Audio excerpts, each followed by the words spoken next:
That was Bob Marley.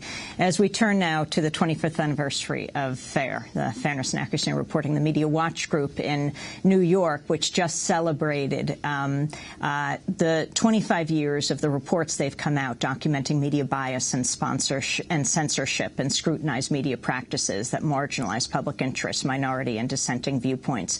One of those who addressed the hundreds of people who gathered to celebrate FAIR was the world-renowned political dissident and linguist Noam Chomsky. This is some of what he had to say. The U.S. and its allies will do anything they can to prevent authentic democracy in the Arab world. The reason is very simple. Across the region, an overwhelming majority of the population regards the United States as the main threat to their interests. In fact, opposition to U.S. policy is so high that a considerable majority think the region would be more secure if Iran had nuclear weapons. In Egypt, the most important country, that's 80%. Similar figures elsewhere. There are some in the region who regard Iran as a threat, about 10%. Well, plainly, the U.S. and its allies are not going to want governments which are responsive to the will of the people. If that happens, not only will the U.S. not control the region, but it'll be thrown out. So that's obviously an intolerable result. In the case of WikiLeaks, there was an interesting aside on this. The revelations from WikiLeaks that got the most publicity, headlines, euphoric commentary, and so on, were that the Arabs support U.S. policy on Iran. They were quoting comments of Arab dictators. Yes, they claimed to support U.S. policy on Iran. There was no mention of the Arab population, because it doesn't matter. If the dictators support us and the population's under control, then what's the problem? It's like imperialism. What's the problem if it works? As long as they can control their populations, fine. They can have campaigns of hatred. Our friendly dictators will keep them under control. That's the reaction, not just of the diplomatic service and the State Department or of the media who reported this, but also of the general intellectual community. There's no comment on this. In fact, coverage of these polls is precisely zero in the United States, literally. There's a few comments in England, but very little. It just doesn't matter what the population thinks as long as they're under control. Well, from these observations, you can conclude pretty quickly, pretty easily, what policies are going to be. You can almost spell them out. So in the case of an oil-rich country with a reliable, obedient dictator, they're given free rein. Saudi Arabia is the most important. There were protests. That's the most repressive, extremist, strongest center of Islamic fundamentalism, missionaries who spread ultra-radical Islamism, fund jihadis and so on. But they're obedient, they're reliable, so they can do what they like. There was a planned protest in Saudi Arabia. The police presence was so overwhelming and intimidating that literally nobody even was willing to show up in the streets of Riyadh. But that was fine. The same in Kuwait. There was a small demonstration, very quickly crushed, no comment. Actually, the most interesting case in many respects is Bahrain. Bahrain is quite important for two reasons. One reason, which has been reported, is that it's the home port of the U.S. Fifth Fleet, a major military force in the region. Another more fundamental reason is that Bahrain is about 70% Shiite, and it's right across the causeway from eastern Saudi Arabia, which also is majority Shiite, and happens to be where most of Saudi oil is. Saudi Arabia, of course, is the main energy resource, has been since the 40s. By a curious accident of history and geography, the world's major energy resources are located pretty much in Shiite regions. They're a minority in the Middle East, but they happen to be where the oil is, right around the northern part of the Gulf. That's eastern Saudi Arabia, southern Iraq, and southwestern Iran. And there's been a concern among planners for a long time that there might be a move towards some sort of tacit alliance in these Shiite regions, moving towards independence and controlling the bulk of the world's oil. That's obviously intolerable. So going back to Bahrain, there was an uprising, tent city in the central square, like Tahrir Square. The Saudi-led military forces invaded Bahrain, giving the security forces there the opportunity to crush it violently, destroyed the tent city, even destroyed the pearl, which is the symbol of Bahrain, invaded the major hospital complex, threw out the patients and the doctors, been regularly every day arresting human rights activists, torturing them, occasionally a sort of a pat on the wrist, but nothing much. That's very much the Carruthers principle. If actions correspond to our strategic and economic objectives, that's okay.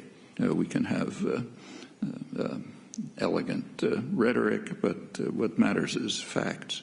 Well, that's the oil-rich, obedient dictators. What about Egypt, most important country, but not a major center of oil production?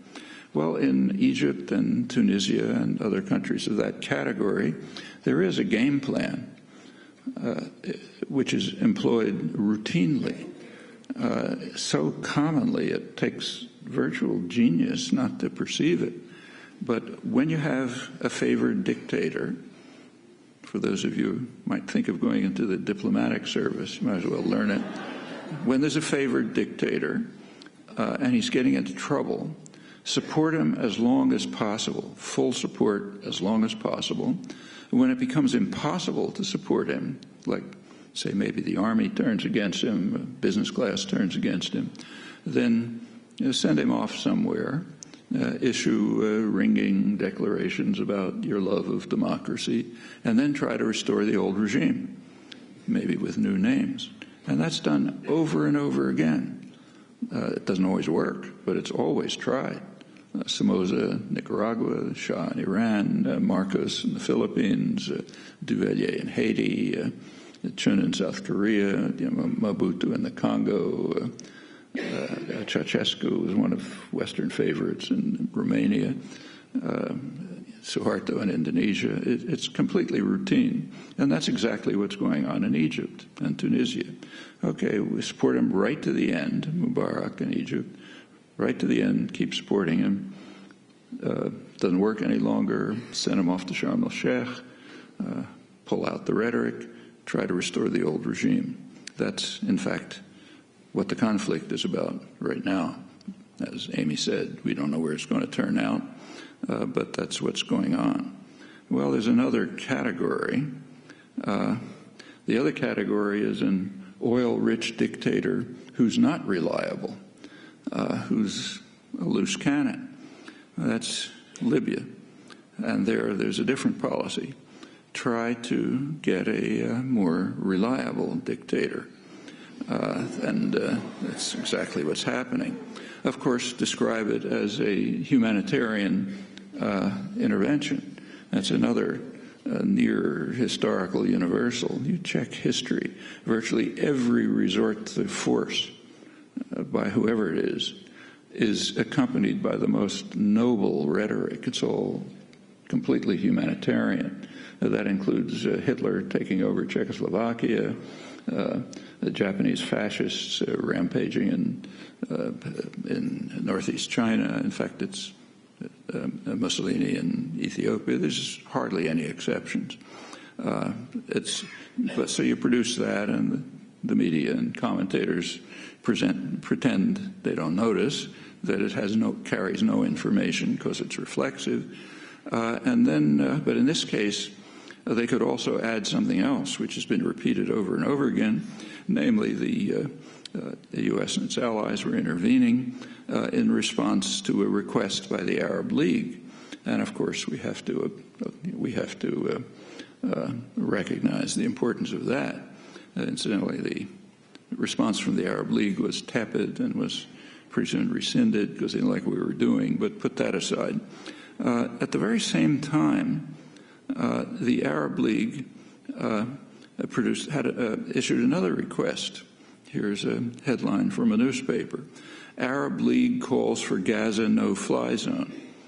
Actually, I'm quoting from the London Financial Times. That wasn't reported in the United States. Well, to be precise, it was reported in the Washington Times, but basically blocked in the U.S., like the polls of Arab public opinion, not the right kind of news. So Arab League calls for Gaza no-fly zone. That's inconsistent with U.S. policy, so that we don't have to honor and observe, and that disappeared. Now, there are some polls that are reported. So here's one from the New York Times a couple days ago. I'll quote it. It said, the poll found that a majority of Egyptians want to annul the 1979 peace treaty with Israel that has been a cornerstone of Egyptian foreign policy and the region's stability. Actually, that's not quite accurate. It's been a cornerstone of the region's instability, and that's exactly why the Egyptian population wants to abandon it. The agreement essentially eliminated Egypt from the Israel-Arab conflict. That means eliminated the only deterrent to Israeli military action, and it freed up Israel to expand its operations, illegal operations in the occupied territories, and to attack its northern neighbor, to attack Lebanon.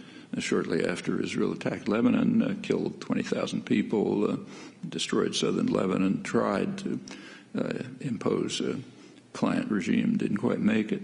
And that was understood. So the immediate reaction to the peace treaty in Israel was that there are things about it we don't like. We're going to have to abandon our settlements in the Sinai, in the Egyptian Sinai. But it has a good side, too, because now the only deterrent is gone. We can use force and violence to achieve our other goals, and that's exactly what happened. And that's exactly why the Egyptian population is opposed to it. They understand that, as does everyone in the region. On the other hand, the Times wasn't lying when they said that it led to the region's stability. And the reason is because of the meaning of the word stability. It has a technical meaning. Stability it's kind of like democracy. Stability means conformity to our interests. So, for example, when Iran tries to expand its influence in Afghanistan and Iraq, neighboring countries, that's called destabilizing. It's part of the threat of Iran. It's destabilizing the region. On the other hand, when the U.S. invades those countries, occupies them, half destroys them, that's to achieve stability. And that is a very common, I mean, even to the point where it's possible to write, former editor of Foreign Affairs, that when the U.S. overthrew the democratic government in Chile and instituted a vicious dictatorship, that was because the U.S. had to destabilize Chile to achieve stability. That's in one sentence, and nobody noticed it because that's correct. If you understand the meaning of the word stability, you overthrow a parliamentary government, you install a dictatorship, you invade a country and kill 20,000 people, you invade Iraq and kill hundreds of thousands of people. That's all bringing about stability. Instability is when anyone gets in the way. World-renowned political dissident and linguist Noam Chomsky, speaking at the 25th anniversary of Fairness and Accuracy in Reporting. I'm Amy Goodman. Thanks for joining us.